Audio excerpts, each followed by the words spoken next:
प्रायोजक हैं cancer healer centre, a new beginning. Bihar के रोहतास जिले से एक अजीबोगरीब मामला सामने आया। यहाँ एक हिंदू परिवार की महिला को मरने के बाद मुस्लिम रीति रिवाज से कब्रिस्तान में दफनाया गया।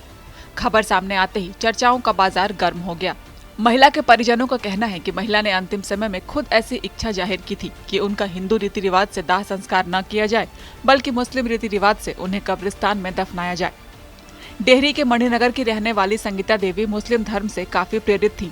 घर के सभी लोग हिंदू धर्म की मान्यता के अनुसार पूजा पाठ करते हैं, लेकिन संगीता देवी मुस्लिम धर्म के अनुसार रोजा रखती थी और नमाज भी पढ़ती थी।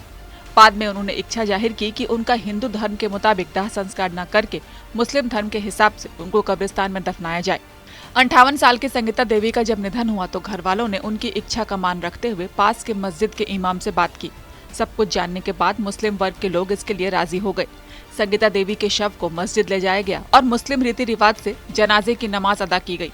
मुस्लिम समुदाय के लोगों ने संगीता देवी का जनाजा उठाया और पास के कब्रिस्तान ले गए, जहां मुस्लिम रीति रिवाज के अनुसार संगीता के शव को दफना दिया गया। संगीता देवी के पति लक्ष्मण राम और परिवार के लोगों ने कहा कि 40 साल पहले संगीता की जब शादी हुई थी तो उनकी कोई संतान नहीं थी, जिससे वो काफी परेशान थी। तब एक दरगाह के मौलाना ने उन्हें रोजा रखने को कहा था। इसके बाद संगीता को 3 संतान हुई। इसी से प्रेरित होकर संगीता मुस्लिम धर्म के अनुसार हर साल रोजा रखने के साथ अजमेर शरीफ सहित कई दरगाहों पर जाने लगी। उसका शुरू से यही इच्छा था कि हम मुस्लिम वर्ग का जैसे कि सारा कर्तव्य कर रही थी।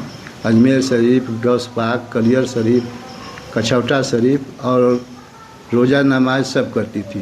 वो रोज़ा रमज़ान महीना आता था तो शुरू से कम 300 रोज़ा रहती थी। एक आध को छूट जाता छूट जाता 300 रोज़ा रहती है।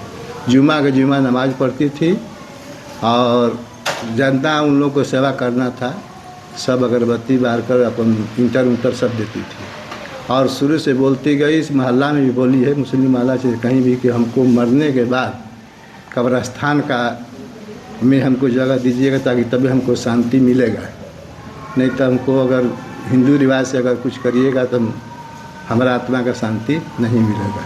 मरते समय भी एक रोज़ बोल दी थी कि हमको मिट्टी मंजिल होना चाहिए कब्रस्तान। तो हम लोग उसको आत्मा को शांति के लिए मुस्लिम वर्ग से मिले और सब लोग कहे कि नहीं, जब इसका आत्मा सब मोहल्ला जानता है। रोज़ा रमज़ान करती थी और रमज़ान के महीने में व्यस्त रहती थी सिर्फ उस माने के मतलब बाबा के लिए।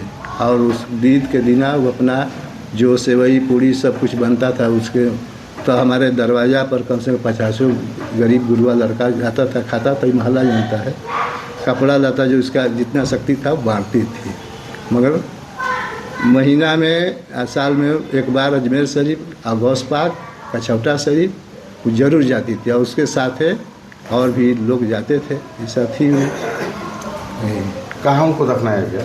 वही इस्लामगंज कब्रस्तान में और मस्जिद में उनको ले जाकर नमाज का जनाजा का नमाज पढ़ा गया ताकि आत्मा को शांति मिले। रखा जाता है और सीधी सी बात है कि छठ भी होता है। पूरी चीज़ें कैसे होती हैं यहाँ पे? हम लोग पहले से तो हिंदू ही हैं, अभी भी हिंदू ही हैं, लेकिन माता जी को बाद में विश्वास हुआ तो वो अपना करने लगी। बाकी हम लोग हिंदू वाला छोड़े नहीं, वो भी सब पूजा पाठ जो भी है सब करते हैं। हम लोग इनका भी देखते हैं और हिंदू वाला भी करते हैं। जो भी इंसानियत के तौर पे ही होना चाहिए, हम लोग वही किए हैं।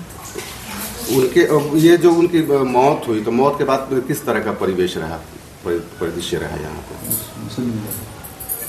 सब ठीक है, कुछ दिक्कत नहीं है। हम लोग को मतलब खुशी है और माहौल भी वैसा नहीं लग रहा है कि कुछ गलत लग रहा है। माहौल भी खुशी खुशी का है। अच्छे से गई हैं, थी तो भी अच्छा माहौल था, खुशी खुशी नहीं है, फिर भी उस टाइप का नहीं लग रहा है कि मतलब कि कुछ हुआ है घर में। हिंदू परिवार की संगीता को जब दफनाया गया तो अब मुस्लिम रीति रिवाज के अनुसार 40वां भी होगा और साथ ही परिजन हिंदू धर्म के अनुसार उनकी 13वीं का भोज भी करेंगे। ये मामला इलाके में लगातार चर्चा का विषय बना हुआ है। रोहतास से रंजन कुमार की रिपोर्ट। प्रायोजक हैं cancer healer centre, a new beginning.